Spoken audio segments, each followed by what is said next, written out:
कैसे हैं आप सभी। आई होप आप लोग अच्छे होंगे। क्लास 8 जैसा कि आप सभी को पता है कि हमने लास्ट चैप्टर कौन सा पढ़ा था, हमने फाउंड चैप्टर पढ़ा था। वन शॉर्ट वीडियो आपके लिए मैं लेकर आई थी। आई होप आपने वो वीडियो देखा होगा और उसके नोट्स जरूर से बनाए होंगे। और अभी तक अगर आपने नहीं बनाए हैं तो प्लीज आप बनाइए। और अगर आपको पहले के चैप्टर्स को देखने हैं तो प्लीज आप प्ले लिस्ट में जाइए, वहां पे आपको हर एक चैप्टर पार्ट वाइज मिल जाएगा। ठीक है, वन शॉर्ट वीडियो भी अवेलेबल है।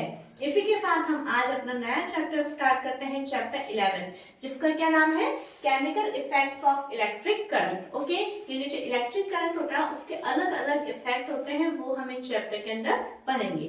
तो देखिए, इसी के साथ हम शुरू करते हैं अपना ये चैप्टर इलेक्ट्रिक करंट के साथ। क्या होता है बच्चों इलेक्ट्रिक करंट, क्योंकि देखिए इलेक्ट्रिक करंट जो है पहले हमें उसे समझना होगा कि क्या होता है। हम करंट करंट तो बोलते हैं, लेकिन ये करंट होता क्या उसको हम देखते हैं। It is the flow of electrons through a conductor like a wire.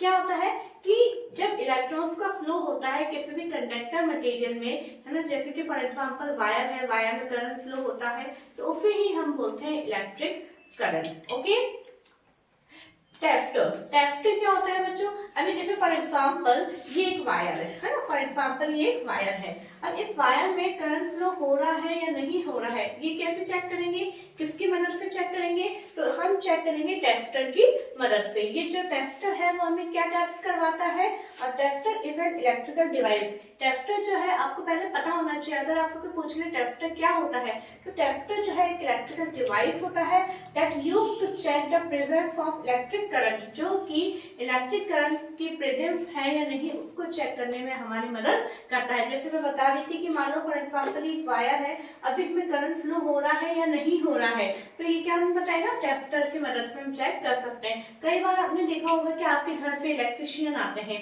है ना, तो जो स्विच बोर्ड पूरा होता है तो उसके अंदर करंट सही है या आ रहा है या नहीं आ रहा है, तो उनके पास में एक पेचकस जैसा टेस्टर होता है, तो वो उसके अंदर यूं डाल के देखते हैं, तो अगर बल्ब ग्लो कर जाता है इट मींस करंट फ्लो हो रहा है, अगर बल्ब ग्लो नहीं करता है तो करंट फ्लो नहीं हो रहा है। ठीक है, तो ये होता है हमारा टेस्टर। टेस्टर जो है हम खुद भी बना सकते हैं और मार्केट में रेडीमेड भी मिलते हैं। ठीक है बच्चों, अब देखिए नेक्स्ट टॉपिक आता है हमारा types of material on the basis of conduction. Conduction के आधार पे मटेरियल्स के टाइप्स, यानी आप देखेंगे कि हर एक क्या सभी मटेरियल्स में इलेक्ट्रिसिटी कंडक्ट होती है, नहीं, कुछ मटेरियल ऐसे होते हैं जिनमें इलेक्ट्रिसिटी कंडक्ट होती है और कुछ ऐसे होते हैं जिनमें नहीं होती है। तो देखिए उनको हम क्या बोलते हैं। फर्स्ट है हमारा कंडक्टर।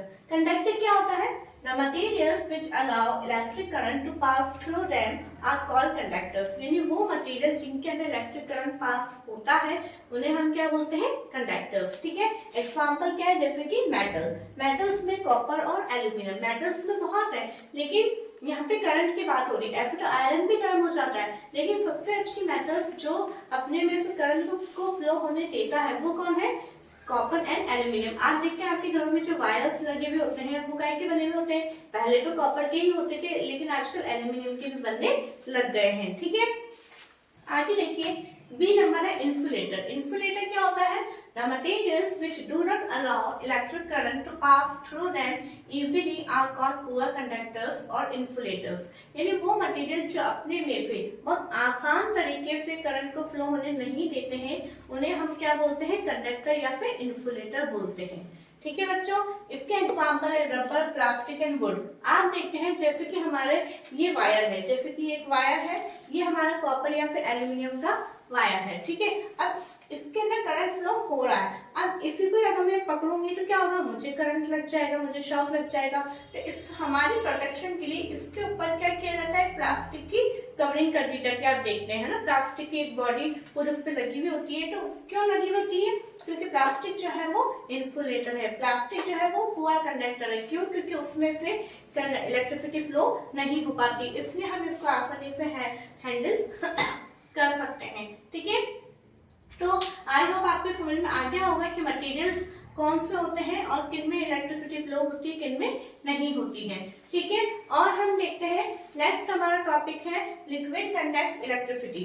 लिक्विड जो है, अब आप देखेंगे कि क्या यहाँ तो हो गए बात, देखिए कॉपर है, एल्यूमिनियम है, ये दोनों क्या है हमारे सॉलिड स्टेट, मतलब सॉलिड स्टेट के अंदर जो इलेक्ट्रिसिटी फ्लो हो रही है। लेकिन अब हमारा नेक्स्ट टॉपिक है क्या जो लिक्विड भी इलेक्ट्रिसिटी को कंडक्ट करता है, क्या लिक्विड जो लिक्विड्स होते हैं, चाहे वाटर है, डिस्टिल वाटर है, लेमन जूस है, कोकोनट ऑयल, ये जितने भी लिक्विड स्टेट में जो मटेरियल्स हैं, क्या उनमें भी इलेक्ट्रिसिटी फ्लो होती है? तो उसके लिए हम कुछ टेस्ट करेंगे। देखिए, ये आपकी एक्टिविटी 11.2 दे रखी है आपके बुक में। जैसा कि हमने यहाँ पे एक बीकर लिया है, बीकर के अंदर लेमन जूस ऐड किया है, ठीक है। लेमन जूस ऐड करने पे हमने यहाँ पे, आप देख रहे हैं ये क्या है? वायर, और ये क्या है? हमारा बैटरी। अब देखिए, ये एक सेल का साइन होता है।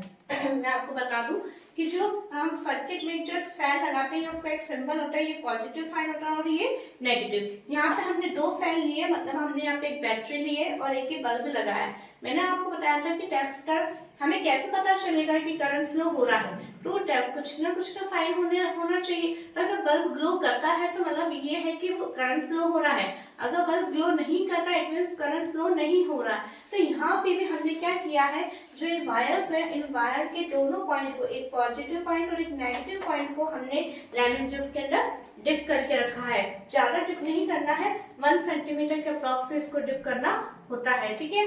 तो जब हमने डिप किया है और जैसे अगर हम डिप करते हैं तो दोनों पॉइंट को, दोनों टर्मिनल पॉजिटिव और नेगेटिव को जैसे ही हमने डिप किया, डिप करते ही बल्ब ग्लो करने लग जाता है। तो अगर लेमन जूस में डिप करते ये बल्ब ग्लो करने लग जाता है, इट मीन्स जो है लेमन जूस जो है गुड कंडक्टर ऑफ इलेक्ट्रिसिटी, ठीक है।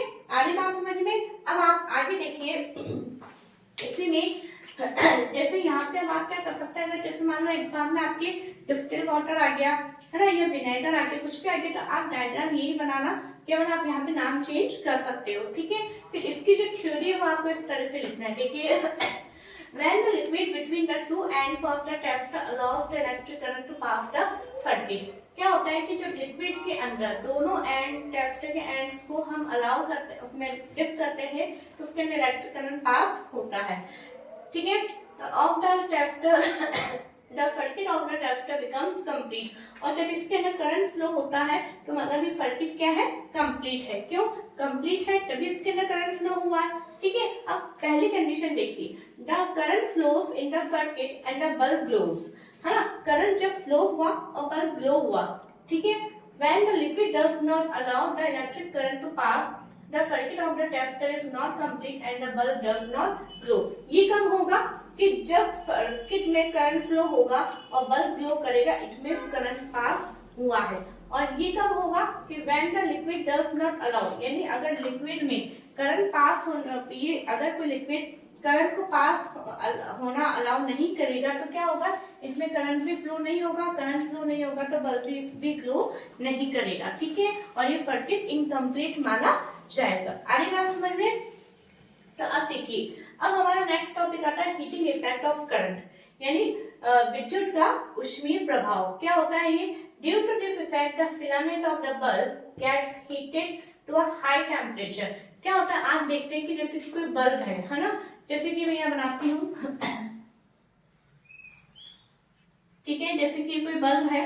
अब इस बल्ब के अंदर ये जो फिलामेंट होता है यहाँ पे, ठीक है, ये जो फिलामेंट वायर होता है, अब जब इसको गर्म की, जैसे हम इसको स्विच ऑन करते हैं, तो स्विच ऑन करने पे ये जो दोनों, ये एक टर्मिनल इससे जुड़ा हुआ होता है और एक टर्मिनल इससे जुड़ा हुआ होता है। तो जब करंट इसके अंदर फ्लो होता है तो फ्लो होने पे क्या होता है, ये करंट इसमें पास होता है, जो कि फिलामेंट होता है इसके अंदर पास होने पे ये फिलामेंट क्या करता है, बहुत हाई टेम्परेचर पे हीट करने लगता है। इतना तेज हीट करता है ये कि ये क्या करने लगता है, एकदम ये उजाला देने लगता है, इसमें प्रकाश निकलता है। तो इसका यहाँ पे क्या मतलब है, और तब जाके बल्ब ग्लो करता हुआ नजर आता है। इसलिए क्या लिखा है, due to this effect the filament of the bulb gets heated to a high temperature and it starts glowing, ठीक है। तो ये ग्लो करना स्टार्ट करता है।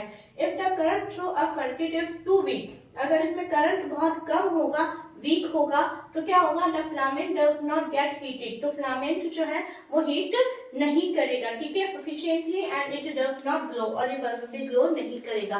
तो यहाँ पे हम ये देख सकते हैं कि हमने ये देखा कि इलेक्ट्रिक करंट क्या होता है, इलेक्ट्रिक करंट कौन से मटेरियल में पास होता है, किन में नहीं होता है, क्या लिक्विड भी इसको फ्लो पास करते हैं इलेक्ट्रिक करंट को, ठीक है। फिर हमने देखा कि इलेक्ट्रिक करंट के कारण हीटिंग इफेक्ट भी जनरेट होता है और इसी हीटिंग इफेक्ट को हम जो है प्रकाश पाने के लिए, उजाला पाने के लिए काम में ले सकते हैं। ठीक है बच्चों, तो मैं चाहूंगी कि आप इसके नोट्स लिखिए ताकि हम आगे का टॉपिक कवर कर सकते हैं। और अगर आपको ये वीडियो अच्छी लगी है तो प्लीज आप वीडियो को लाइक करें, शेयर करें, सब्सक्राइब करें। Thank you.